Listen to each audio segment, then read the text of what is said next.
You think so? George, I am not going to be responding to all the crazy stuff he says. I think we're going to talk about what's going to be good for America, how we're going to make our country provide the potential and the promise that every person in this country should be able to take advantage of. That's what I'm going to keep talking about. That's what I've worked on. He's picking up the attacks of Bernie Sanders right there. Your campaign has said that Senator Sanders is on a destructive path. Is it time for him to get out of the race? That's up to him. That's up to him. I would never tell anybody what to do. That has to be a very personal decision. But as I said, look, we have to come together as a country. And obviously, primary campaigns, general election campaigns, there's going to be a lot of contrast drawn. People are going to, fight hard to get the votes to win. I totally buy that. That's what we do.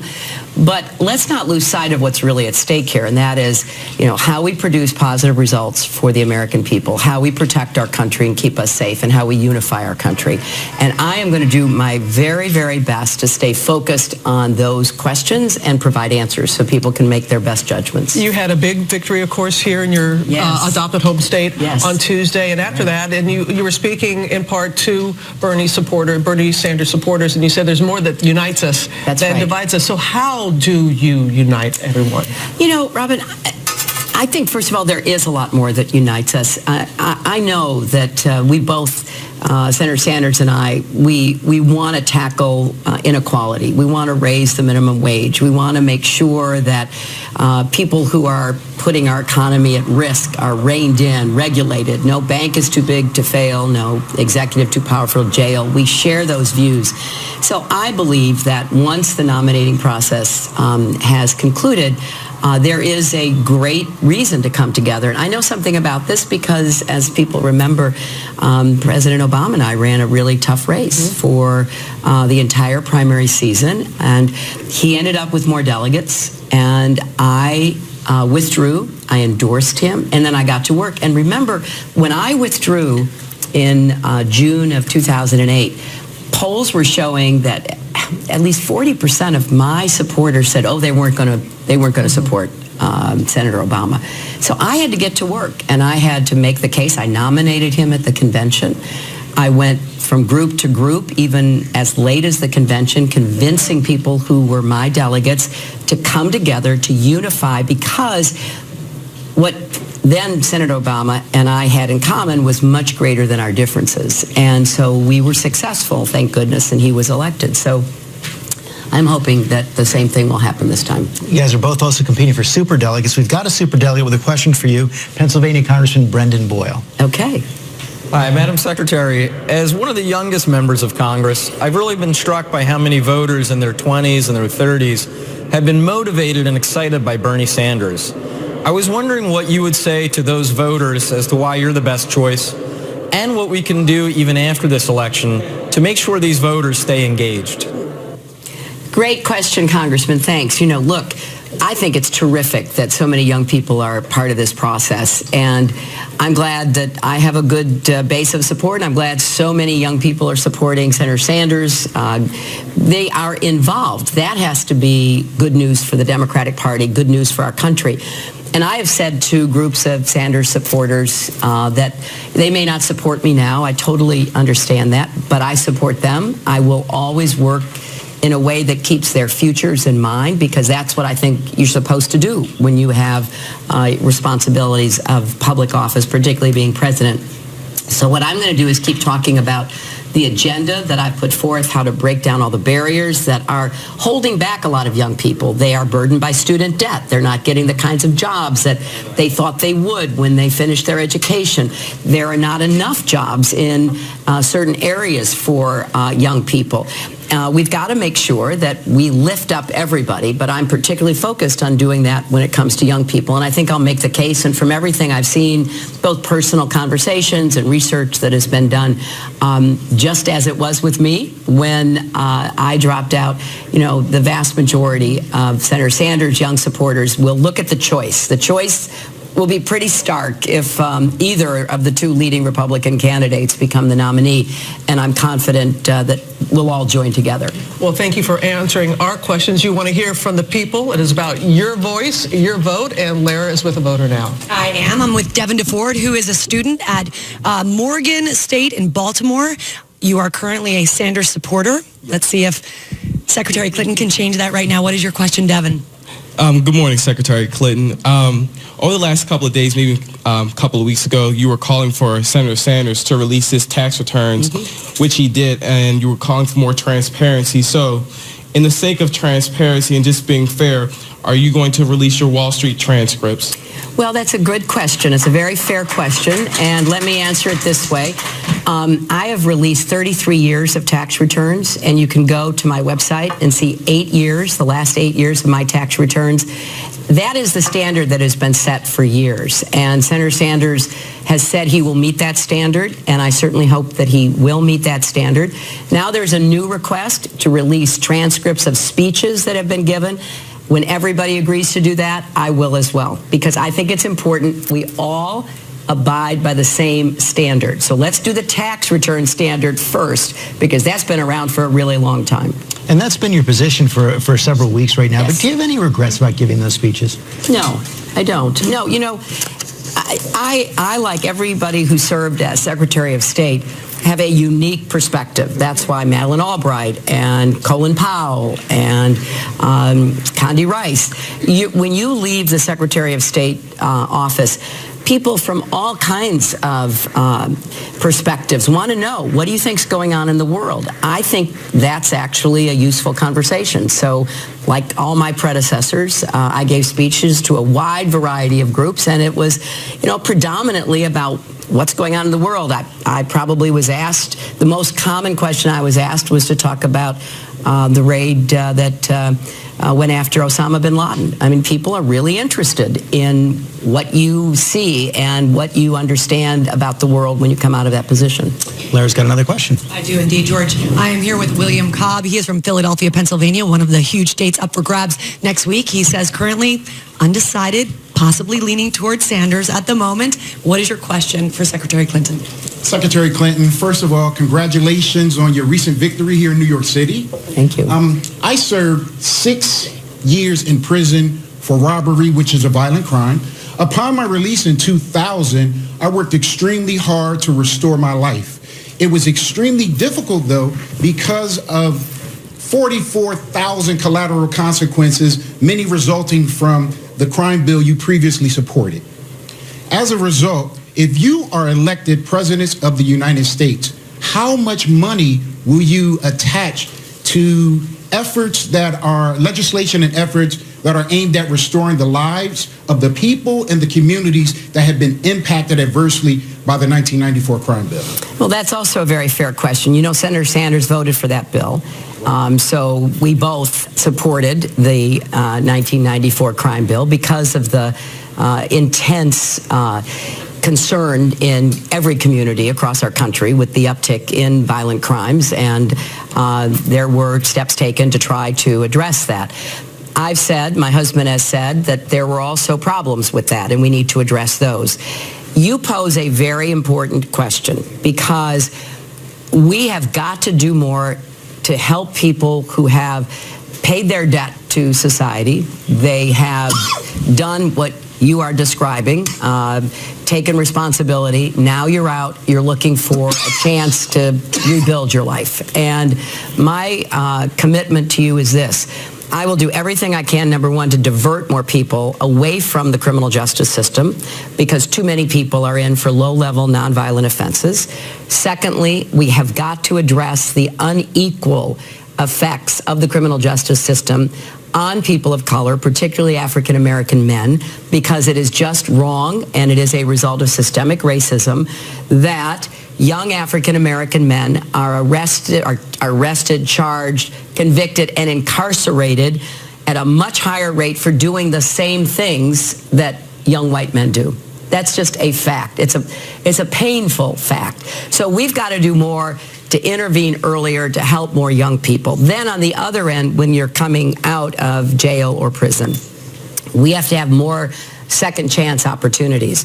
Among those are the following. We need to do what's called ban the box, so that you're not immediately asked for your criminal record until you've actually had a chance to compete. And I've been meeting with a lot of people who have had this experience, that they don't even get to first base, so to speak.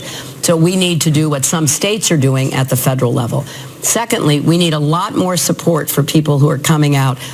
Job training, education, housing, the kinds of community supports that will enable you to really get your life back on track and to make a contribution. Thirdly, once you've paid your debt to society, your voting rights should be returned immediately. That is an absolute requirement for what we have to do. And so I've made it a personal mission to visit programs that are doing what I want to see done in more places. And I'm encouraged. There's some excellent programs around the country that are doing exactly what you asked be done, and I want the federal government to support those more. Thank you for your response. Thank you. All right, thank you for your question. Thank you, Madam Secretary. We're going to get to more questions, and also social media. We're reaching out to them, and they'll be asking some questions as well. But right now, let's get a check of the weather with Rob. Hey, Rob, and even outside, of course. Answering your questions as the presidential race comes to such a critical point. What I really appreciate is, even during the commercial break, you're engaged with people here. It's an opportunity for them to have a conversation with you, and you're taking full advantage of that. Well, that's what I like most about being in politics and public life, is really learning from people and having a chance to talk about how we solve problems. It's just not enough to diagnose the problem. You got to figure out how you're going to solve the problem, and that's what I'm interested in. Next big contest, Pennsylvania. Right. Cecilia Vega is there. Great. Their primary is on Tuesday. 189 delegates up for grabs. And Cecilia, you're in Honey Sit and Eat Diner in Philly. What do you got? Well, I'll tell you, George, the food looks really good here, guys. Good morning to you. Good morning, Madam Secretary. I am here with Kim Clayman. She is a 27-year-old business and finance attorney. She is a supporter of yours, and she's got a question for you this morning. Good morning, Secretary Clinton. I'm a registered Democrat, and I support you. However, I have a 20-year-old brother who says that he supports Bernie because he doesn't trust you. What would you say to change his mind? Well, first of all, thank you for supporting me. And here's what I would like to say to your brother, or to anyone who has that concern. Look, I work really hard to do whatever job I'm given to do. And I know I'm not a natural politician, and I know that it sometimes is more difficult to navigate through the politics and the campaigning than I wish it were. But when I have a job, like being senator from New York, being Secretary of State, people really count on me, and I do my very best to deliver for them. I ran that hard campaign against Senator Obama. We finished. He turned around. He trusted me enough to be a Secretary of State. I served for 8 years as a senator from New York. The people here trusted me. They voted for me twice, and then again in the primary. So I think it's a difference between the give and take of politics, because for whatever reason I do attract a lot of attacks, and I understand that, and actually doing the job, because when I'm here today, this is like a giant job interview. You all and everybody watching is trying to say, okay, who should be the president to help me, my family, protect our country, get us on the right track? So I just think the best way for me to answer that is just to keep doing what I'm doing, which is to talk about what I have done and what I will do, and hopefully win over your younger brother. You said you've been attracting these attacks for a long time. I mean, clearly this comes up a lot. You said you're still trying to figure out why, and you do have a problem going forward with the polls. The majority of Americans say they don't trust you. What is behind it? George, I don't know, other than the fact that for 25 years, you know, when I worked on health care, as you well remember, I was subjected to an enormous wave of attacks, and it hasn't stopped. And I think it's quite a tribute to first the people in New York and now here in the United States who kind of see through that. But I'm not saying it doesn't affect how people think. Is there anything more you can do to address it? Well, I try to. You know, when I have a job, the Republicans actually say nice things about me and what a good job I do. And then as soon as I move toward being in an election, all bets are off, and I'm attacked left and right. So I think there is, I'm sure, more that I can do, and I'm going to just do my best to try to break through that. Amy's got a question on social media. That's right. We have Nora Miller from San Francisco, California, another big state coming up, Secretary Clinton, and she sent us this video question on Facebook. Good morning, Secretary Clinton. My name is Nora. I am retired. My question is, what is your greatest political regret? Thank you. Well, I guess my greatest regret was voting to give President Bush authority in Iraq. It did not turn out the way that I had thought it would, based on what he had said, and I regret that. And I've said that it was a mistake, and obviously it's something that, I wish hadn't turned out the way it did. And now, Larry, you have another question from a voter? I'm Secretary. I'm with Evan Nissen. Evan is leaning toward Senator Sanders, but has a question for you. Hi, I'm the youngest member of the board of NORML, the National Organization for the Reform of Marijuana Laws, and I'm also on the board of Students for Sensible Drug Policy. I know that you've said in the past that you'd respect the will of the voters in states that chose to legalize marijuana, but I want to know if marijuana legalization was on the ballot in your state, if you'd vote yes or no. I think I would have to study that more to see how it was phrased, because it's been phrased differently in different states. But I will tell you what I will do as president. I've said I want to move marijuana off of Schedule 1, which you understand means that you can't do any research about it, you can't do anything, and I think that's wrong. We have enough anecdotal evidence, as you well know, being a member of the NORML board, about what marijuana can do for medical conditions, easing pain. And we need to be doing research on it, because I am 100% in favor of medical uses for marijuana, but I want to know what the evidence is. I'm also someone who believes that the states can be those laboratories of democracy, so I'm watching carefully what's happening in the states that have legalized it to learn from them so we can base the best policy on that. What if it was a similar industry to Colorado's right now, a similar situation to what Colorado has? I want to wait and see what we learn from what's happening in Colorado and the other states that have gone the whole route toward absolute legalization. And I'm also watching the many other states that have done medical marijuana referenda or laws. Because in the medical arena, if you're taking several different medications and you put marijuana on top of that, we need to know what's the interaction, what's the effects, what are the best uses. And so let's be really smart about this and acquire the evidence and then make the best decisions. Did you answer your question? Great. I love this follow-up. I love when they have their own follow-up like that. Amy, you have another social question? That's right. Another one coming in from California. Georgette Elkokar has a question about women and pay gap. My daughter's entering the workforce. It's 2016 and we still have a pay gap. How do you plan to address it and or attack it? Well, you're 100% right, because there still is a pay gap. It's 2016, and we're still facing the reality that women are not paid equally to men. And this is not just a woman's issue. This is a family issue and an economic issue. If you have a mother, a wife, a daughter, a sister, you are being cheated, because if you don't get equal pay, then that affects your whole family income. So here is what I want to do. We have laws on the books. You're supposed to be paid equally. They're very hard to enforce. Why? Because we also have laws that permit people who try to find out whether they're being paid equally for doing the same job as a male counterpart. They can be fired or retaliated against on the job for trying to get that information. So first and foremost, we should pass the Paycheck Fairness Act, which I co-sponsored, spoke for all during the time I was in the Senate.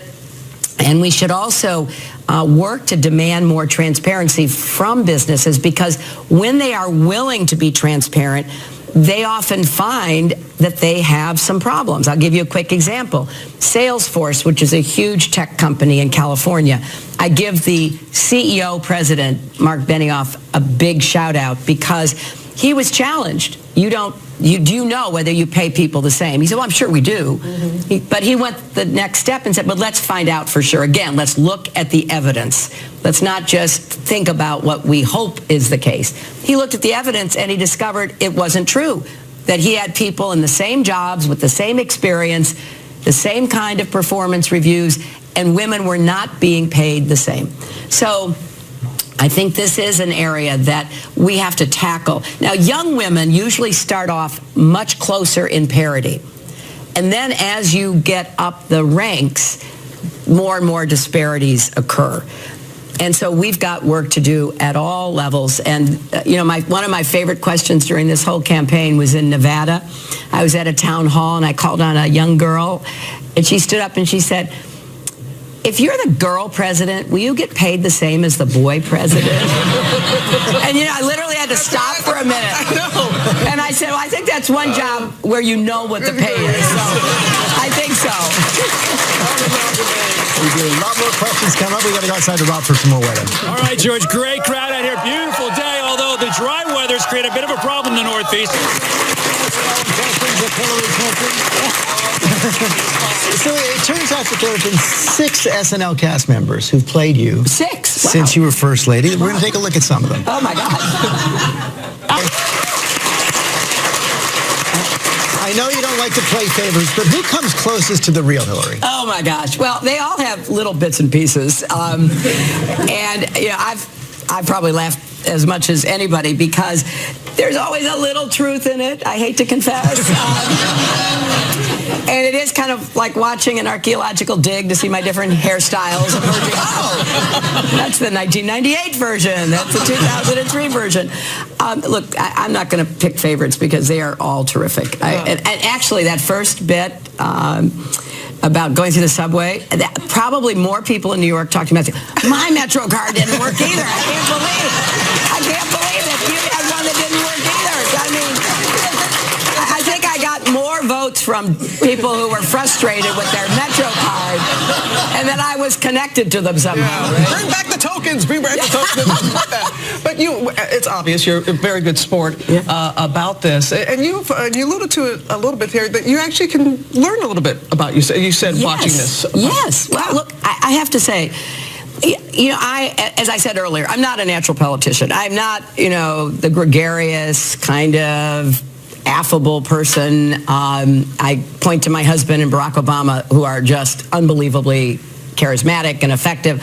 I like to do the work. I mean, I am the person who likes to get things done and get everybody together to try to work that out. And actually, that's exciting for me, but it doesn't make good TV. It's sort of a little bit slow and boring. And so I get a lot of, good feedback because I remember I was with Amy Poehler one time, and I was on the show with her, and she went into this bout of hysterical laughing, playing me, and I said, really? It's that much? So yeah, I've learned a lot watching, and I had so much fun playing Val the bartender when I was on a few months ago. And I don't know, Val may be back. Val may be back. Speaking of back, this is Throwback Thursday, and we went into the GMA vault and found your first appearance here on Good Morning America. Oh, my gosh. In 1988. When you were speaking out about your lawyer and talking about equality and such. You talked to Charlie Gibson. Here it is. Oh, my gosh. I want to go to the nature of that evidence. Prejudice. Well, I don't know if you can say that it's systemic. I think what you could say is that... My goodness. See what I mean about hairstyles? Just say nothing of hair color. But for as long as we can remember and seeing you in the spotlight, you have been fighting for others. That is what I believe in. I believe, I think it's a great gift if you can somehow define what you believe your purpose to be. And maybe it's because my mom had such a terrible childhood and was so abused and mistreated and neglected and out on her own by the age of 14 that she really instilled in me that you had to get up every day, no matter what had happened to you the day before, and you'd have a better day if you figured out some way to help somebody. And I just felt like she was absolutely a living example of that, not being bitter, but being resilient. And so, yes, I mean, that is a clip from, working on pay inequality and other barriers standing in the way of women lawyers. I was chairing a commission for the American Bar Association back then. And in this campaign, my main message is I want to break down all the barriers that stand in the way of people getting ahead. And yes, there are economic barriers that we have to tackle, no doubt about it. I share that with Senator Sanders. We've got to raise the minimum wage, we have to get equal pay, and so much more. But there are other barriers. There are education barriers. Every child deserves a good teacher and a good school every single year, regardless of the zip code that child lives in. There are still healthcare barriers, and there are barriers of discrimination that stalk people because of who they are, what they look like, who they love. So what we have to do is knock down all those barriers, because by doing that, we not only give individuals a chance to really make the most out of their own lives, we really do more to get America to realize its potential. And we have to take one more quick break. Coffee Chat with Hillary Clinton continues. In the time remaining, we want to get as many questions as possible. Rod, you have a question? You and I have something in common. We both put hot sauce in everything. Yes. So I have to ask you, Sriracha, Tabasco, or Tapatio, or what? Well, actually, I have a collection that includes all of those and many more. And I've always liked hot sauce, hot foods, but I started using hot sauce on nearly everything back in '92 because I read an article that it would help my immune system to stay healthy during that '92 campaign. Now, I have continued doing it almost religiously, and so far so good. So that's all I can tell you. We do have that in common. Christina Gonzalez. My question for you is, what would you say is Bill's most annoying habit? What would I say, what? What would you say is Bill's most annoying habit? Oh my gosh, where do we start? How long do we have? Let's see. Okay, if you don't tell anybody. No matter how tired he is, he always feels like he has to read before he falls asleep. So he used to have the light on. I said, "You're going to get saved by the bell here. We're out of time." Okay. We'll be right back. So anyway, he always falls asleep. So that means I have to get up, go around, and turn the light off on the other side.